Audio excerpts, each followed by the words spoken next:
নিজের চাইতে বেশি কখনো কাউকে ভালোবাসবেন না, কাউকে এমন ভাবে গুরুত্ব দিবেন না যে ও গুরুত্ব না দিলে আপনার কষ্ট লাগবে, ওকে না পেলে আপনি মারা যাবেন।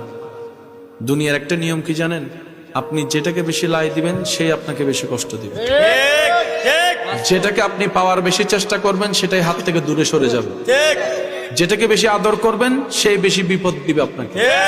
যাকে আপনি গোলাপের মতো করে লালন পালন করে বড় করবেন দেখবেন সে আপনাকে বেশি কষ্ট দিয়ে চোখের মধ্যে পানি আনাবে। এটা দুনিয়ার নিয়ম। এটা কেন হয়? দুনিয়া বুঝাই দেয় তুই রবকে ছেড়ে দুনিয়ার পিছনে লাগলি কেন? তোকে তো রব বানালো, তুই রবের দিকে না যাবি, তুই সৃষ্টির দিকে কেন গেলি? তুই যে ভালোবাসা খুঁজছিস সেটা রবের কাছে ছাড়া নেই কোথাও সৃষ্টিতে। বান্দার জন্য রবের ভালোবাসা, উম্মতের জন্য নবীর ভালোবাসা। সুবহানাল্লাহ। সেজন্য যতদিন বাঁচবেন দুনিয়াতে শুধু গাটা লাগাই চলবেন, দুনিয়াকে নিজের মধ্যে নিয়েন না।